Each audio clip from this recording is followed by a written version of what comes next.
talked about Dwayne The Rock Johnson and Ryan Reynolds and his Deadpool character in the past. Kind of explain to my audience your resonance and everything with those characters. Yeah, I mentioned that on the Logan Paul podcast, on the Impulsive podcast, how Ryan Reynolds and Dwayne The Rock Johnson saved my life. I'll break it down to you.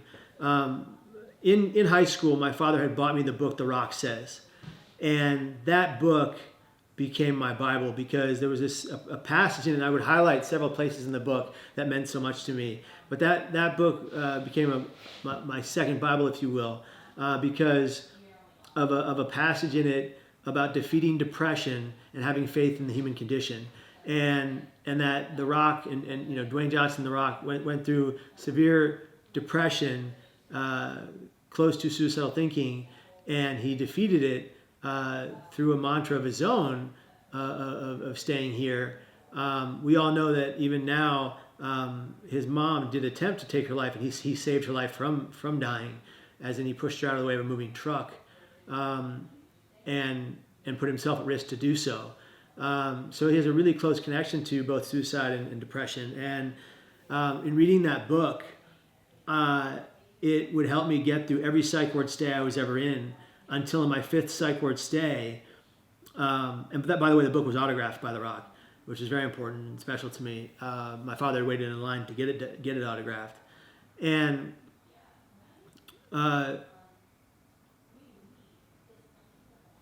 when I was in my 5th psych ward stay, out of 9 in my lifetime, there was a young man named Eduardo, a young Mexican kid named Eduardo, who was in the psych ward with me, and he looked at the book and he said, "I need that more than you do."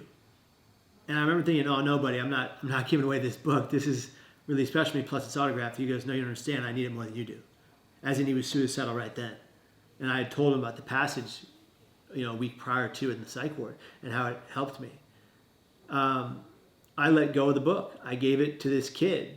I think I even wrote my own note in it for his mental well-being, and I passed on the good word that I had gotten from that book that had helped me stay here for so many years.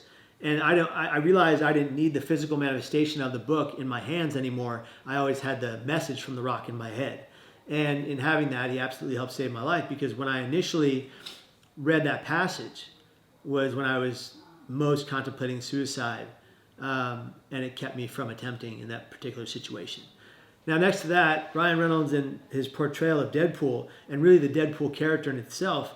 Deadpool's character in the Marvel Cinematic Universe and in the Marvel Comics is synonymous with pain. Deadpool, the character, was born in pain, in physical, immeasurable pain. I say I was born in pain as well, in squalor, in a crack motel. That's where my life began. My birth parents were on drugs and alcohol, and I had a horrible, traumatic infancy because of it. I was fed what mom and dad could steal. Kool-Aid, Coca-Cola, and sour milk was my first diet. I had a distended belly filled with liquid and a bruise from the top of my sternum to the bottom of my abdomen from being malnourished for so long. So yes, like Deadpool, I was born in pain, and I relate greatly to that character. And I relate greatly to Ryan Reynolds, the actual actor, because of his battle with anxiety. I battle with anxiety. It's a big part of my diagnosis. Not many people know this. I don't talk about it very often. It's been something that has almost kept me from walking on stage 100 times. But I always push through, and I get the job done. But it's Ryan Reynolds' constant messaging on his media interviews about his crippling anxiety that helps me thrive inside mine. Now, something, especially in the profession you were in, like having that constant presentations and speaking and everything, anxiety definitely plays a part in my kind of question. Follow-up to that is, do you get stage fright and everything before you go on to stage and speak and to do videos and all that stuff? It's not stage fright. I'm well aware of stage fright because I did a lot of theater training. I don't have stage fright. I get these panic attacks that have more to do with a worry about being murdered. I have my greatest fear and paranoid delusion centers around an audience attacking me. it's something I've thought about in my severe paranoid delusions many a time. It was actually the first sign of my disease back in when I was 17. I was on a stage in front of 1,200 people, and I thought that the 1,200 person audience was going to rush the stage and end my life. Obviously illogical, not rational, completely without logic, but I believed it to be a reality. That's more of a psychosis type thing than it is an anxiety or a panic, really. But they kind of all play a role in the process of my unadulterated fear in that sense. Does that make sense? Yes. Okay. One, I suffer with anxiety as well, and I think a lot of people suffer with anxiety, especially even more than they know, and that constant, like the crippling anxiety, sort of like you described and Ryan Reynolds has described. How do you feel on a just day-to-day level you can cope with your anxiety and handle it and keep it controlled? The best way to cope with anxiety is to talk about it with someone who loves you, who's willing to hear you and not judge you.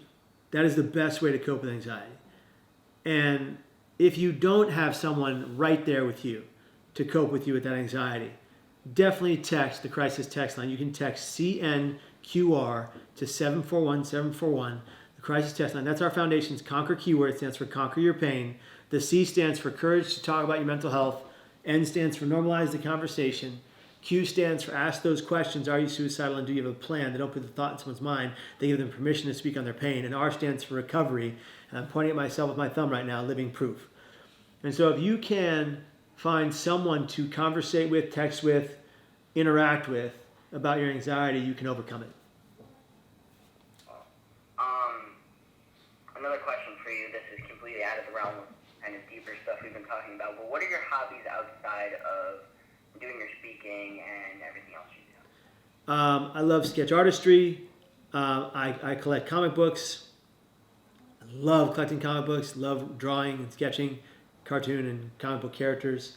My biggest hobby, though, I have to say, is hanging out with my wife Margaret and just having a nice paseo, as a Spanish word for drive, where I reside, and we just enjoy each other's company, and that's the best way for me to decompress and to get away from it all. Now, Kevin, one question I always ask every guest on this show is, and it kind of comes from the name Ambitious and everything, but what is ultimately, and this is a deeper question, your legacy you want to leave when it's all said and done, when it is your time to say farewell? It's very, very simple. I want to leave this world with people knowing that I was a good human being who cared deeply, realistically, and adamantly about every other human being on the planet. I want to leave this world a good person. And I want to leave a mark on the world that understands that I tried to make it a better place. That's it. Now, Kevin, I said this in the beginning, and I'll say it as I kind of close off this interview. You were, when I started this podcast, one of the list of people that I dreamed to sit down with and have an interview with. So I'm very, very honored that I could today talk to you and kind of discuss some of this stuff, because maybe a lot more minor than yours, a hell of a lot more minor than yours. But I dealt with anxiety and dealt with occasions where I've been in that sad spot, that's not depressed, but sad spot, and kind of didn't know how to operate for a little bit.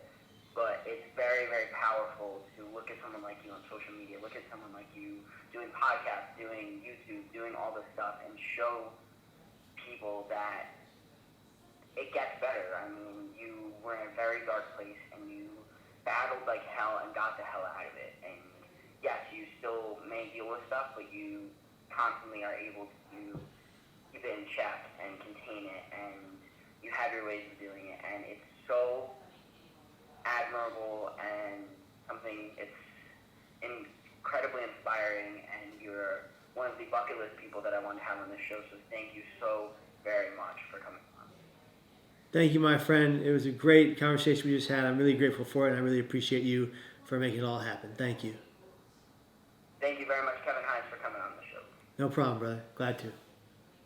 I just closed off the the episode. So originally I wanted to kind of prolong this one till Sunday and do a social media rollout for it, but instead I'm going to kind of do the social media rollout following the episode and post this one tonight and Oh, wow. share on everything. So I will, I can email the person I was in contact with the link to the episode if you'd like to hear it.